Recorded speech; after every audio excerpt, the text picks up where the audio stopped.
Thank you very much, Becca, for this very kind introduction. So good afternoon, everybody. It's a pleasure to be here in Toronto to talk to you about today searching for new physics with precision and innovation at the CMS experiment at the Large Hadron Collider. So, of course, what I'm talking about today is particle physics. This is the study of the sort of the known building blocks of the universe and the interactions of particles. Focus here is not on the billions of atoms or molecules that make up the entire planet, but rather on single particles or groups of particles, such as the proton that you see here. It incorporates the Electroweak theory by Glashow, Weinberg, and Salam, and quantum chromodynamics, the theory of strong interactions in what is called so-called standard model of particles and forces. Here we have our three generations of charged particles, the quarks, together with the three generations of light particles, or leptons, that essentially make up most of what we know, together with our fundamental force carriers responsible, for example, for ENM, electricity and magnetism, or the electromagnetic force carrier being the photon, the strong force, which is responsible for holding nuclei together, mediated by the gluon, and then the weak force responsible for beta decay, radioactivity, mediated by the so-called W and Z bosons. All of this is great, and this works beautifully, or worked beautifully back in the 40s and 50s when people were considering this theory for massless quanta, for the photon, for example. But you ended up with a problem when you started looking at particles with more mass, a number of the quarks, the W and Z bosons. So what was then needed was something that ended up being called the Higgs boson, which really helped to make sure that the standard model was not broken. So you see it here as a little puzzle piece sort of joining together the two ends of the standard model. And essentially what we need is, and I'll talk about this briefly, a Higgs field which provides and explains why masses of the different particles are in a way what they are, though not fully. So you can think of it as something that works, but not completely, let's see, not completely. And this is because what we have is something fundamental that's missing. These are the four forces, but all of you are aware that there is a more fundamental force, or in a way, one of the more fundamental forces, gravity, responsible for keeping us implanted on this Earth, and gravity is not included. And so this you can think of as a standard model, great, but some assembly is required. It's kind of like, it reminds me of when I'm opening a toy for my daughter and it says, battery is not included, and gravity is not included, and we are trying to figure out, how to still make it work or make sense of it. Now, what we have is to just go back and sort of talk a little bit briefly about the Higgs field. I just want to take a couple of analogies here. Imagine you're high up there in the air, and you have a parachute. The question for you to answer is, what would you prefer? Would you prefer an unopened parachute or a fully opened parachute? Hopefully, the answer is a fully opened parachute, because after all, you want to get down onto the Earth in a safe and sound manner. And then so what is happening is that you're interacting. In a way, there is a lot of interaction with the medium or air with this fully opened parachute. And this sort of lowers the speed of your fall to the ground, ensuring that you make a safe landing. And you can think of it in a similar way. This is a very simple analogy about the Higgs field, which permeates all of space. You have particles which interact with it with differing strengths, and depending on the interaction, you get a certain mass. So higher the interaction, the larger the particle's mass. So there is another set of famous cartoons by David Miller from UCL, which sort of explain it in a similar way. Imagine there is a room full of people. This is, you can think of it, a room here, for example. And a very famous person, say, walks or enters a room from there. And they are out to get coffee, and so they need to get out to the other end of the room. Will they be able to go easily? No. What is going to happen is all of you who want to talk to this famous person are going to start clustering around them. Why are you here? What are you doing here? How long are you going to be here? And you're going to slow their progress in making their way to the other end of the room. And so it almost seems as if this person, as they are interacting more and more with you, would have acquired mass and then slowed down. So think of it in a similar way as a Higgs field, which sort of is permeating the room, and a particle comes in and is interacting, and the level of their interaction will determine their mass. Because if, on the other hand, say a complete nobody had entered the room and they were trying to do the same thing and make it out to the other end of the room, would you start clustering around that person, slowing them down? No. They would just whiz through the room and get to the other end. And so very little interaction, almost like having very little mass. And so this is then, in very, very simple terms, the Higgs mechanism. Though, of course, if you want to really understand what it is, there are three seminal papers that were written in 1964, which explain this by Goralnik, Hagen, and Kibble, Higgs, and then Angler-Brout, which really go over the actual mechanism in very nice detail and written from different perspectives. This has now been called, or is called, the Higgs mechanism, though in reality all of them were really at an equal level there in terms of coming up with the idea. I guess it would just be a little bit difficult to come up with any kind of acronym that includes all of the names, so people just call it the Higgs mechanism. So, okay, to summarize this, we have a field that permeates the entire universe. Every particle feels this field and is affected in different amounts. And then the more a particle interacts with this invisible field, the more mass it gets. So then, what you should be asking is, but if this field is invisible, how can we prove it exists? So here, the nice thing is that the theory predicts that the field has an associated particle. And this particle is what we call the Higgs boson. So what we can try to do in our experiment is to create the Higgs boson by creating conditions that allow for it to be created, and then go about really proving that the Higgs mechanism works.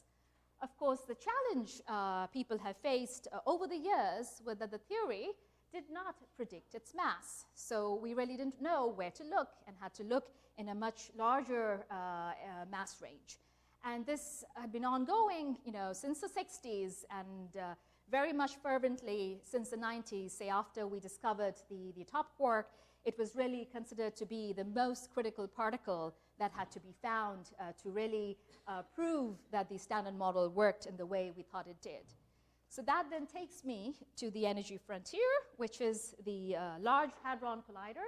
So this is a ring bordering France and Switzerland where we collide proton beams with proton beams. We've had a few different runs.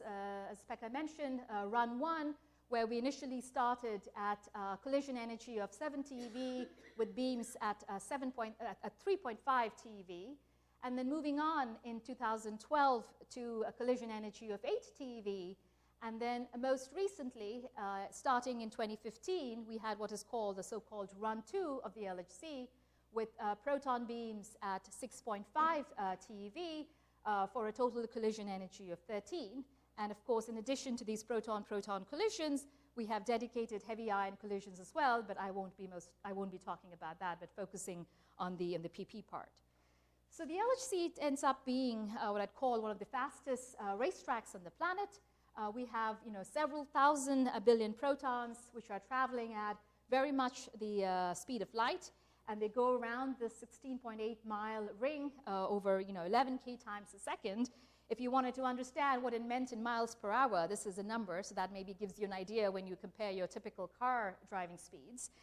And this is about 300 feet underground. We have about 1,000 dipole magnets. It's cooled to 1.9 Kelvin with about 96 tons of liquid helium. And the energy of an LHC beam is about 362 megajoules. So I was trying to understand what this would equate and looking for what were equal amounts, and it turned out that this is about the amount of energy that's in about 90 kilograms of TNT, which sounds scary. But what was scarier to me, given my fondness for Swiss chocolate, was 15 kilograms of chocolate.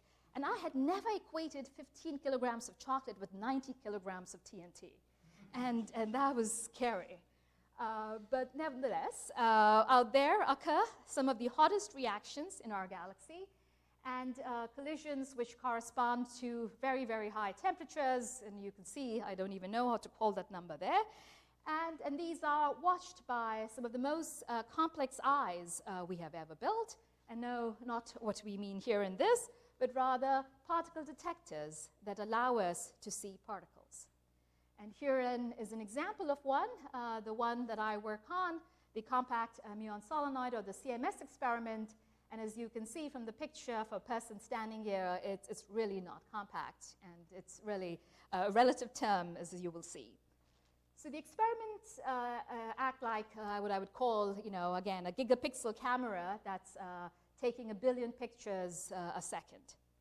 So there are, of course, as you probably know, a number of experiments, actually 4 large experiments at the LHC, 2 general purpose ones, ATLAS, that you probably heard a lot about here, and in CMS, and then ELISE, where people work on heavy ion collisions, and LHCb, that is dedicated to studies of B quarks. I will be mostly talking about CMS results. So the CMS detector, it took about 2,000 scientists and engineers more than 20 years to design and build. It's about 15 meters wide and 21 meters long, and you can again get an idea of the magnitude. It weighs twice as much as the Eiffel Tower. I was also told about 40 large airplanes, and it uses the largest, most powerful magnet of its kind ever built. And again, to reinforce that compact is not small, it's just a relative term. This is a building where my office is at CERN, 5 stories, and then you can see CMS here, which is sort of small and dense in comparison to ATLAS, which is larger and then not as dense. But again, this is something to note that is far from compact.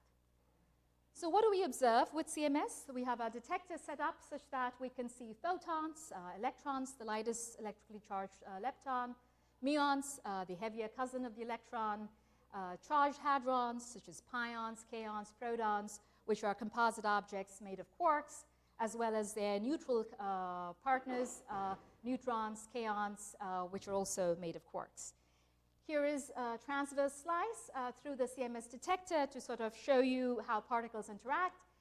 This is the innermost silicon detector, where we can look for hits, measure momentum using the fact that charged particles bend in a magnetic field. Electromagnetic calorimeter, where we can measure the energy of particles that interact electromagnetically. A hadron calorimeter for measuring the energies of particles that interact hadronically. A solenoid that provides us with the bending, and then a dedicated muon detector that allows us to identify and measure properties of muons. So you can see here what happens when a muon traverses the detector. It leaves hits here in the detector, in the tracker, and then we can go on to also measure its hits and get momentum information here. What you see next is an electron, which is going to come in, and it's going to leave hits here in a tracking detector, and then deposit energy or being stopped by the electromagnetic calorimeter. Similarly, you now see charged hadrons, such as a pion, which is going to leave tracks in the tracking detector and a large deposit in the hadron calorimeter. And then you can distinguish that now from a neutral hadron, such as a neutron, because what it's going to do is it's not going to leave hits here in the tracking detector or bend, but rather just leave energy here in the hadron calorimeter. And then similarly, you can distinguish a photon from an electron, because the photon is not going to bend here in the silicon tracker, but rather just deposit energy in the electromagnetic calorimeter. And then, in the end, of course, last but not the least, there is a neutrino for which we do not have dedicated detectors. However, we can infer its presence by applying conservation of energy and momentum. Now, we have a beautiful detector that works very well. However, it has to work under very challenging conditions. This is sort of a cartoon that I have here to show essentially what the rates, what we call cross-sections for various processes, sort of the known processes, which you sort of see here expressed in units of what we call barns or millibarns, and the discoveries or the new particles we want to discover, which are down here. You can probably see them in terms of rate, which you're more familiar with.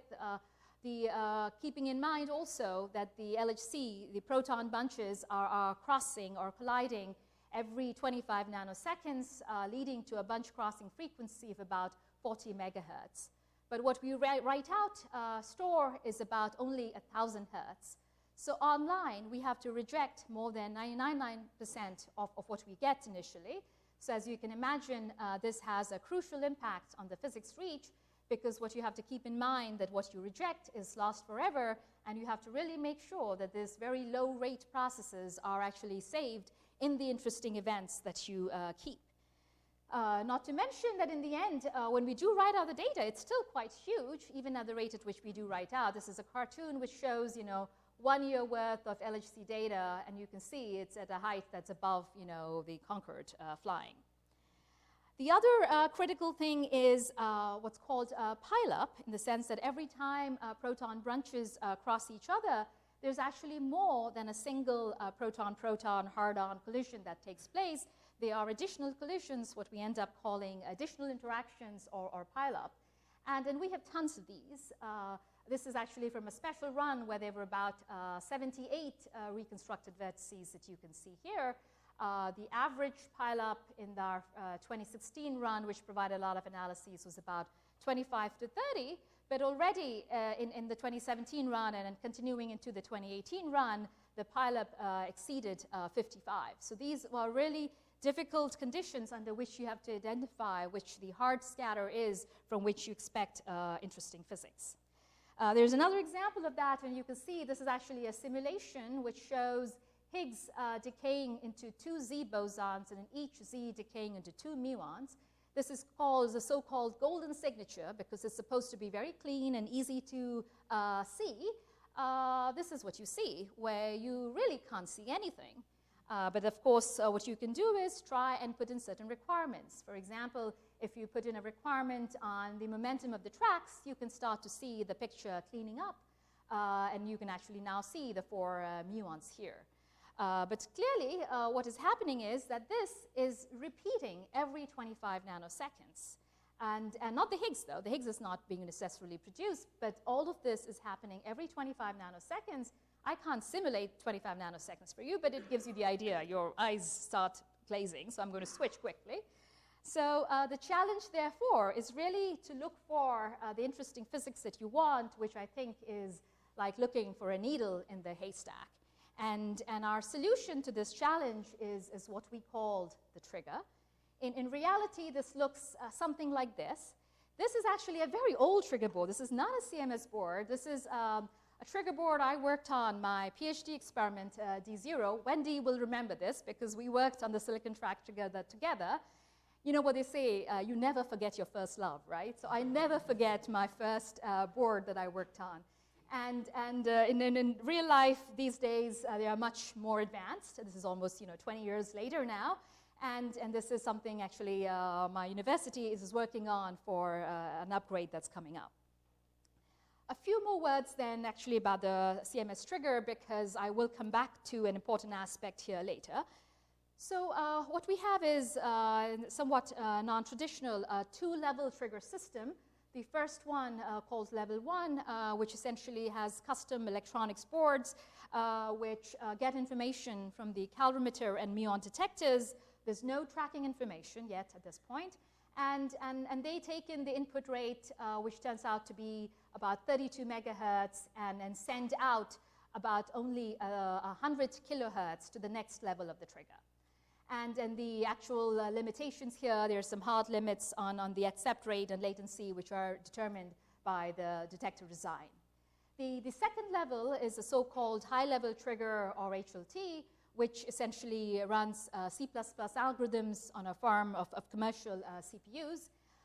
We end up taking this 100 kilohertz and making decisions which allow us to essentially write out what's called about 1 kilohertz in the end, the 1,000 events, of your top 1,000 events. Now here, the limits are actually on CPU power, how quickly you can process events, determined by money in the end and how many CPUs you have, and the total bandwidth, which essentially implies the transfer of data from the online system to storage. And this ends up being about 3 gigabytes per second. So even though we often talk about the total rate we are writing out, which is 1 kilohertz, there is no hard limit on the rate. The hard limit is on the bandwidth. And this will be an important thing that I will come back to later. So the trigger is a tricky business, as you can see, because you're taking in all of those events. At level 1, you're rejecting most of them, sending out the 100 kilohertz. It's going into the HLT. Again, you're throwing out a bunch and then writing out 1,000 events. And these are the events you use in your typical analysis. So now imagine you're working on the data, and you have your fantastic code running. And then 6 months later, you find out, and this happens quite often, that you have a bug in your analysis code. Well, what do? Well, you just go and you undo your analysis. You fix your bug, and there you go. But what happens to the code that is running, whether be it firmware here or in C++ algorithms here, if you have a bug? Well, there is no going back. You really cannot undo. So the big question, which kept us and keeps many of us awake at night sometimes, is to really make sure that your favorite new physics signal is really included in the small fraction of selected events here. So in the end, despite all of these challenges, we did actually, as you know very well, discover the Higgs. This was July 2012, with both ATLAS and CMS experiments coming up with a fantastic observation of a new particle with a mass around 125 GeV. I think of this as really a day which is, momentous in particle physics history. I mean, it's a kind of day, you ask people, they remember where they were, the morning of the announcement. And it really, I think, changed things. It was also in the news, as is, I think, the only time you've seen the Higgs boson and the Pope in the same sentence. But seriously speaking, how did we do it? Well, we did it in a very painstaking manner by really trying to get the Higgs out using all our data in every which way possible. So, of course, the first step involved is we need to be able to produce the Higgs, or rather look for it in all of different ways it can be produced. So how do you do that? So there are different ways, and these are what are called Feynman diagrams, which show the production of a Higgs boson via different processes. This is a so-called gluon-gluon fusion process, which has the Hyatt rate process, which is what you see here. But it turns out that there are other such ways in which you can produce a Higgs, for example, through vector boson fusion, which is what you see here, as well as Higgs being produced in association with a W or Z boson, as well as a Higgs being produced in association with top and anti-top. And the thing that ends up helping us here is that even though some of these other processes have much lower rates, in some cases they have better signal over background. And then you can take that to sort of increase the weight of these events when you are trying to measure your total sensitivity. And also keep in mind that the Higgs decays, and so there are different ways in which the Higgs can decay. This is a plot which shows the branching ratio, the rate of the Higgs into different final states over a mass region. And as I told you before, we didn't really know what the mass of the Higgs was, so we had to really explore everywhere where it was possible to be found using all of the information we had from our data Electroweak collected until then. And you can see how different final states, such as BB, tau tau, gamma gamma, WW, and then ZZ contribute to this. And so what we had was a program that really looked at each of these final states. Of course, where we had the discovery of the channels which were most impactful there are the ones where we had good signal over background, or where we could really get to see a signal over, in some cases, a large background. So this is the invariant mass for 2 photons showing Higgs to gamma gamma here, and this is the invariant mass for Higgs decaying to 2 Z's, which shows a nice peak here at about 125 GeV. So of course you may ask, that was back then, what have we been doing since then? No, we have not gone and joined any alien civilization, but rather what we are doing is we have been working to really characterize the properties of the Higgs, trying to observe it in as many different ways as possible to measure its properties. We've been trying to understand how it couples 2 different particles, measure its mass, measure its angular distributions to understand if its properties such as spin and parity were consistent. This is a plot which shows what is called the signal strength. This is the ratio of the observed cross-section to the predicted cross-section. So if you get a result, an observation that is perfectly consistent with predictions, you would expect it to align along 1. And what you can see, this is actually something right after run 1, including a combination between Atlas and CMS data. These are the different ways in which you can produce the Higgs, that while things seem to be generally, somewhere in the range of 1, there are large uncertainties. You can also see it in the case of the decays. This is the signal strength now for the different decays that I've talked about. Again, some cases, it's a question of will the error bars shrink and the central point stay the same, or is the central position also going to move? And these are questions that we've been trying to understand by essentially getting to more precise measurements. An important focus has been trying to understand the Higgs couplings. As you know, this is where we'd been talking about how mass comes in. So in principle, there are very precise predictions in the standard model. Couplings to fermions are proportional to mass. Couplings to the gauge bosons are proportional to mass square. And the Higgs self-coupling is proportional to square of the Higgs mass. So if you look at the fermionic or the bosonic couplings as a function of mass, you sort of expect to see them aligning up as what are known masses for these bosons and then top, etc. And you can see in general, there seems to be fair agreement, and then this seems to really follow the pattern that we expect, though you can also see that, in some cases, the Higgs coupling to, for example, fermions could potentially be very different from Higgs coupling to taus. But despite that, this, as you note, is a log-log plot, and then we all know that these can sometimes be a bit misleading, because when you look very, very carefully, and then this is something that shows you that, you can see that there are still rooms for deviations from 1, and then clearly some, such as the muons, are really not measured at any reasonable level at the point. So then what we have had, our task has been, since the discovery, and continues to be so for the next years, is really to answer what I call the post-discovery questions. And in particular, is it a Higgs boson, or is it the Higgs boson? Is it elementary or composite? How does it interact, or does it interact with itself? How does it couple to light particles, to charm, for example? How does it couple to muons? Why is the Higgs mass what it is? And is there something else new out there? Are there additional Higgs bosons? Are there exotic Higgs decays? And what's the true nature of the electroweak symmetry breaking? These are questions we are trying to answer in the Higgs sector. But that's not just it. There are still some very big fundamental open questions in particle physics. For example, if we look at the masses of all of the quarks, we don't have a clear understanding for why there is this large mass hierarchy, even though we believe it has something to do with the Higgs sector. Why are there exactly 3 generations? Why is 3 the magic number? We don't know the answer to that question. What about the matter-antimatter asymmetry?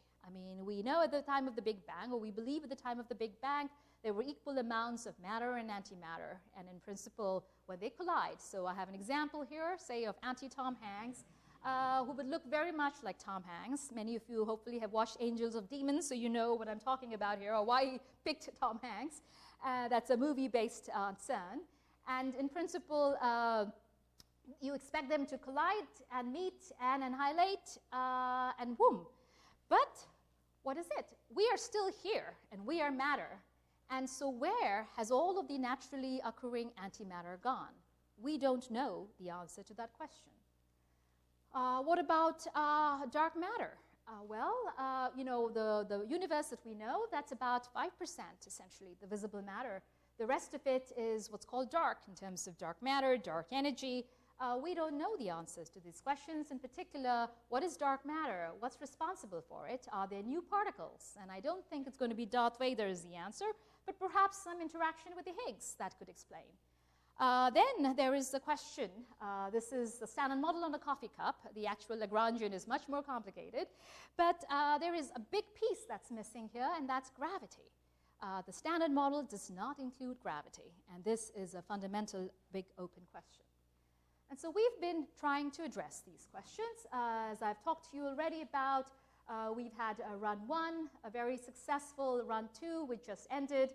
We are in the middle of what's called the long shutdown 2, where there are a number of upgrades going on at the detectors with the accelerator, and expecting to start taking data towards the end of 2021, going into run 3, and then eventually later on, after again many upgrades during this shutdown period, going into what's called the high luminosity LHC era.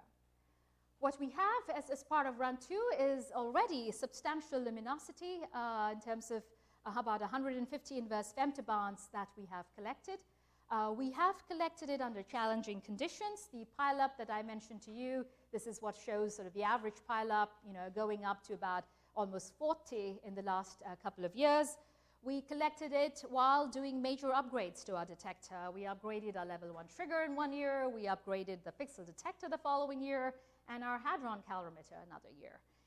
But despite all of this, or perhaps in spite or because of this, because of the fact we were making major improvements to the detector, and with the help of the excellent LHC performance, we have about 140 inverse femtobarns that's marked good for physics analysis during run 2, which is where I'm going to show the results from.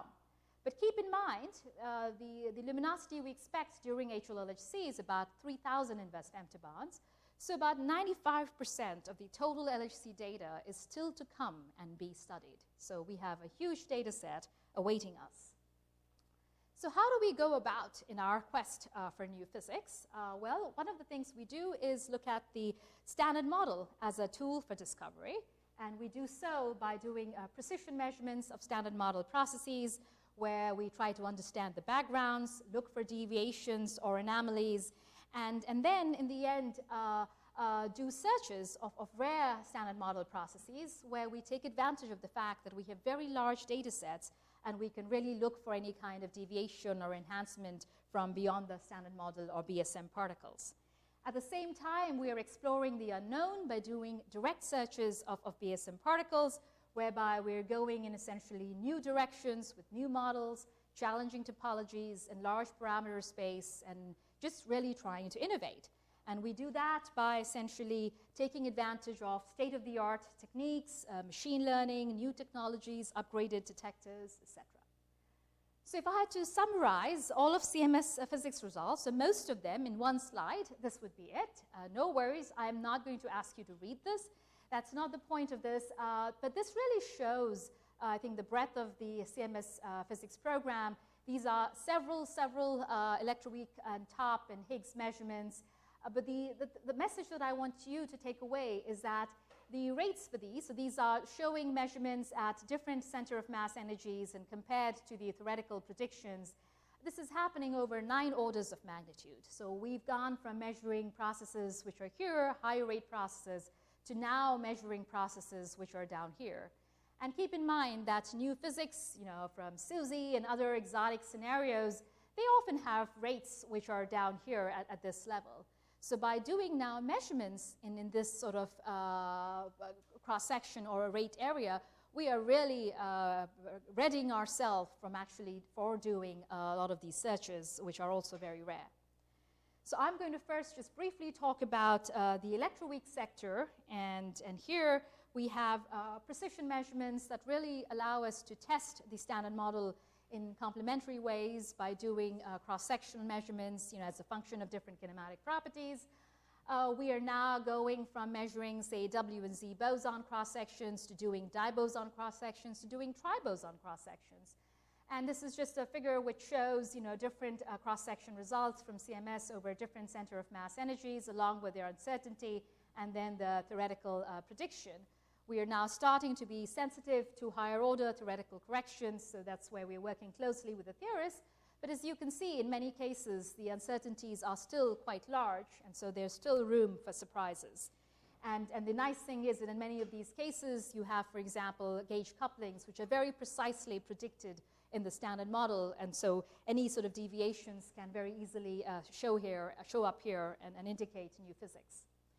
The next area I'm going to talk about is the top sector, and this, it's been 25 years since the discovery of the top quark, and I think it's still an important and hot topic. The LHC has literally been a top factory. There are TT-bar cross-section measurements at several center of mass energies. The inclusive cross-section is very well understood, and it agrees well with higher order predictions.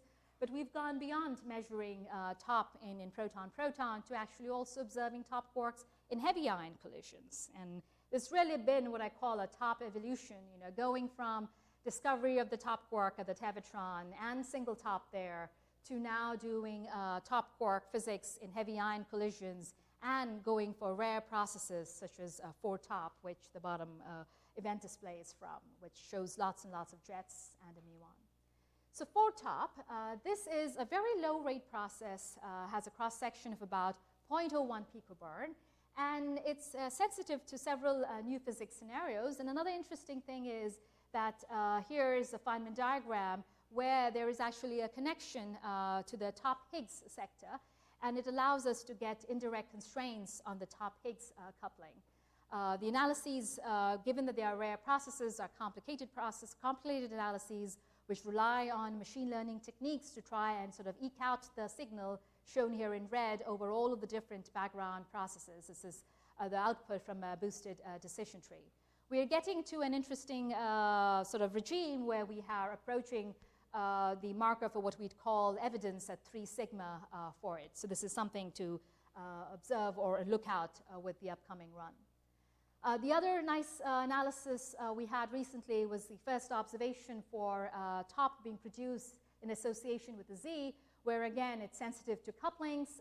There's also new physics, flavor changing neutral currents, for example, which can show up. Again, it's a relatively rare process requiring, like BDT is shown here, signal being identified, but we're already at a pretty good level of precision here and improving further. So then I will now move to the Higgs sector, which is out here on the extreme right. And so it's been 7 years since the birthday or birth of the Higgs or discovery of the Higgs. This was 2012, a decent number of Higgs events, but we have a much larger number now. And so we are now getting into the regime where we can do precision measurements in the Higgs sector. So there's been significant progress where we've now gone and really clearly established greater than 5 sigma, the diphoton ZZ and WW decays.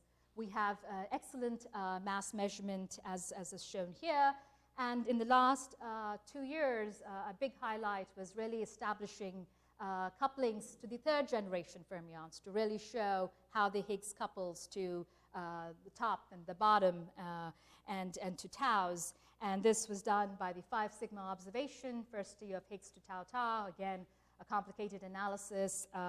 Then top Higgs being produced in association with top quarks. This is the output of BDT showing the signal-like events here. And then observation of Higgs to BB, again, challenging process amidst huge background.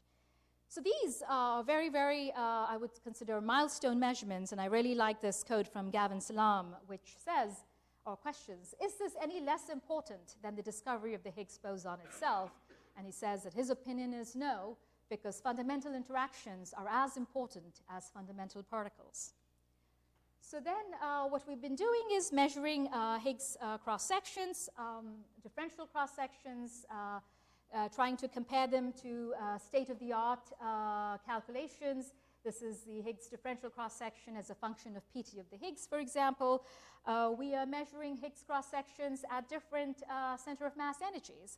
So I showed you the plot for TT bar cross-section, and now the Higgs is going in that range where we're looking at different cross-sections.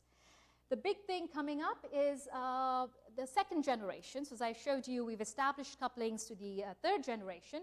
The next important goal for us is to establish Higgs couplings to the 2nd generation. So here, the first one to tackle, or rather where I guess it's easier to tackle, is in comparison, Higgs to mu mu, which again has a low rate, but of course you have 2 nice muons in the final state. But we are at a point where this is with our partial data set using only data from 2016, where we are at the level of 1 sigma.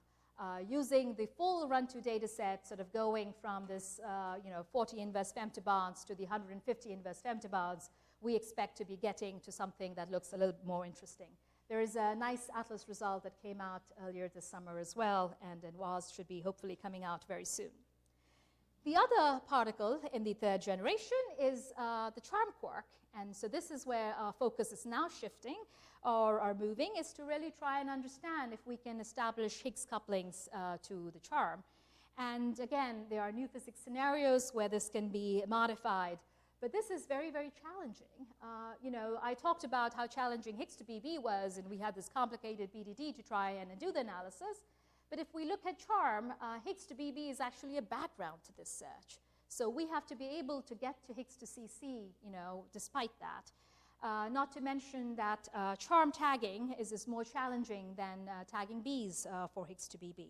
So what this really implies is that there is a lot of room, and what we are working on are innovative tools and techniques in order to get to that, and take advantage of the fact that charm has intermediate properties between light quarks or light jets and B jets, and so you can really take advantage of things like deep neural nets to really exploit how you can discriminate between them. You can do things like target production and associated production, where the Higgs is produced in association with a W or Z, because you can then trigger on, for example, the final particle coming from the WZ, which helps to control the backgrounds. But then again, you probably want to be using boosted decision trees or other advanced machine learning techniques for maximizing signal sensitivity, and we use a BDT here. So what I show here are our first results from this search that was done and shown this summer using just the 2016 data at this point, because it's a challenging search, which has essentially very strong, the strongest constraints to date. This shows the different sort of final states, and ultimately the result here for the ZH production and the WH production. This is the same signal strength. I mean, we are far from being able to say anything conclusive regarding whether this is standard model or not, and there's a lot of work that needs to be done. But there are a number of near-term improvements that are expected, including, for example, improvements to the charm tagging. We have an upgraded pixel detector that went in 2017, so we expect that the full run-to data set should already help us give improvements in the sector.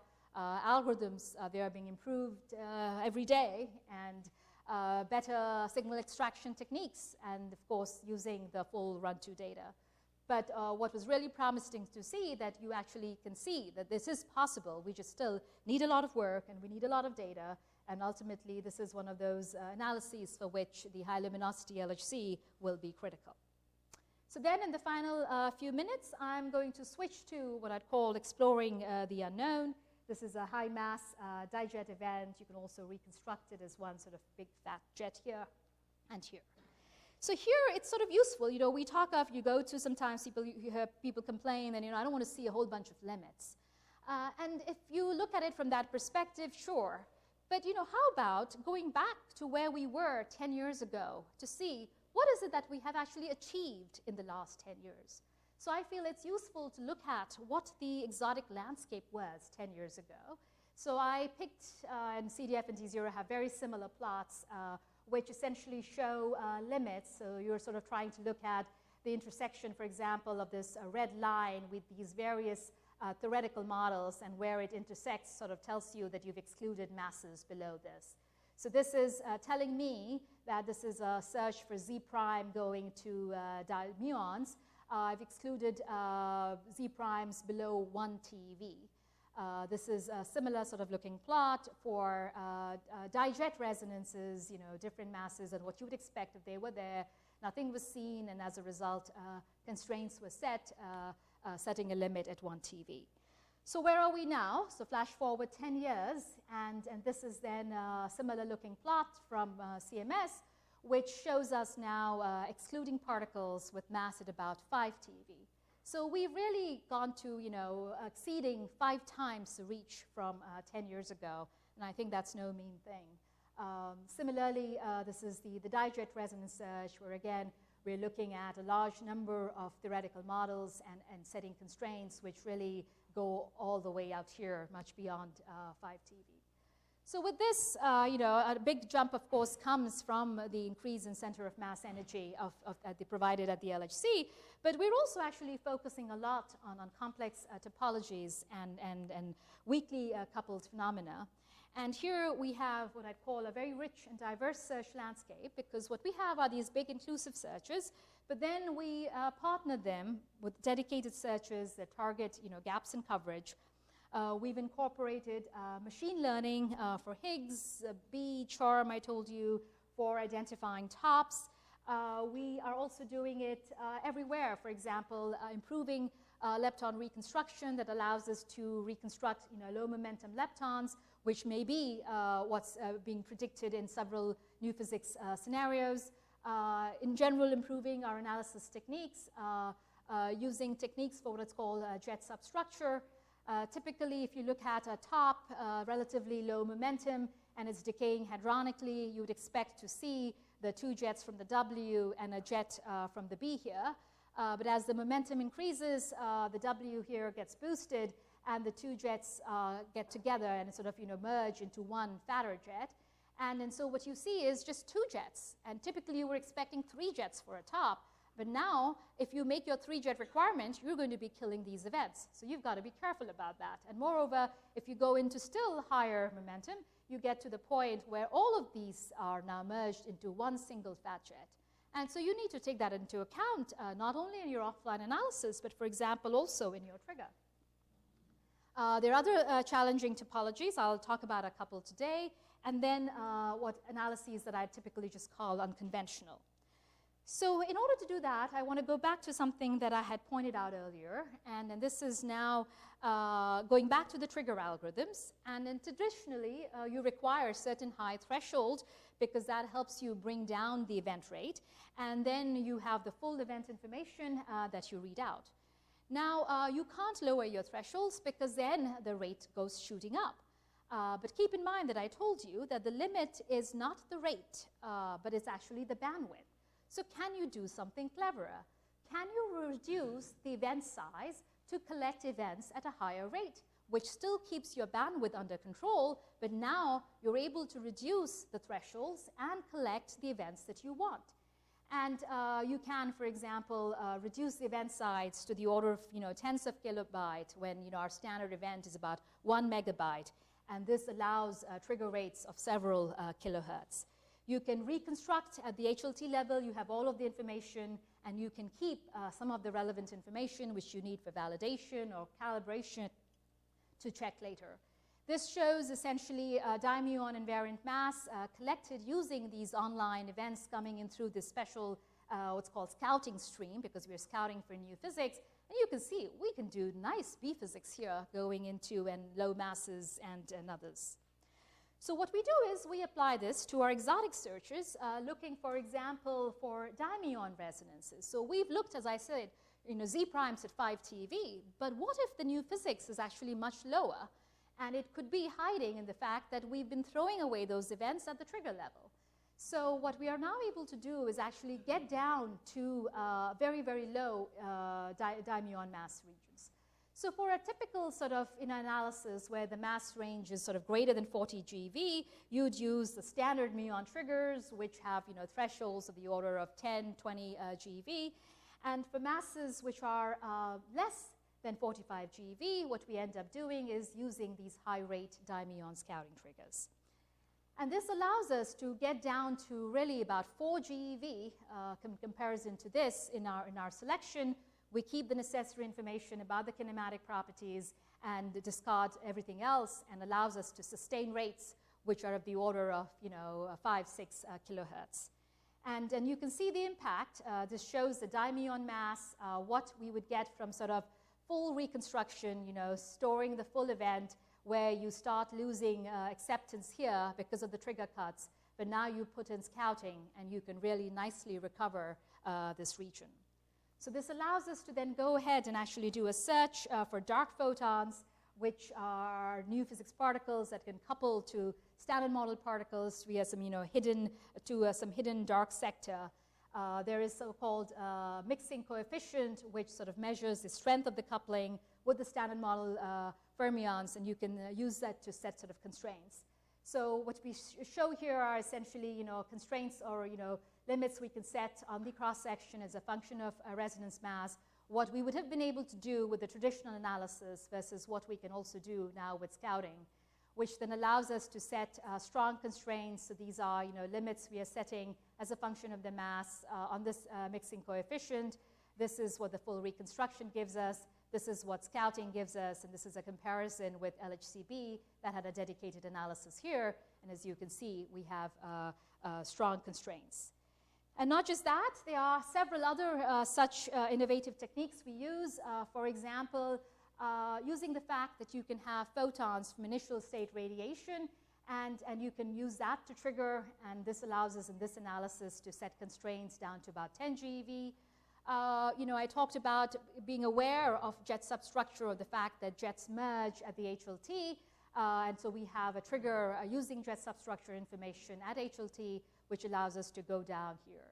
So in general, using all of these techniques, and then of course, my final second slide, keeping an eye open for the fact that there can be particles which are not prompt, but actually long-lived, and which could have a variety of final states or signatures in the detector. And many of these are very challenging, and you can't use traditional reconstruction methods or background estimation methods for them. And you need to understand your detector very, very well, and then some that we can take advantage of now, but others that the HLHC upgrades will really help us improve sensitivity on. So then to summarize, I hope I have shown you that the last sort of 10 years of LHC operation really has been what I consider an amazing ride. We've had the discovery of the Higgs boson, and now we've gone on to use the Higgs as a tool for discovery, where we are characterizing its properties via precision measurements, measuring rare processes, and using Higgs tagging to really do searches. Huge amounts of the BSM parameter space has been ruled out, and at the same time, we have several innovative strategies in triggering data analysis, which are really providing access to previously uncharted territory. And I actually think it's really an exciting time because, comparatively speaking, the easy stuff is done, which means that physicists can really sit down and figure out how to do interesting new things, implement new ideas, and then go in directions where no one has gone before. And keeping in mind that 95% of the total LHC data is still to come and be studied. And so I really believe that perhaps still around the corner, there may be a new road or a secret gate to a world of new physics. And perhaps only in a few years, we might see something like this. Thank you.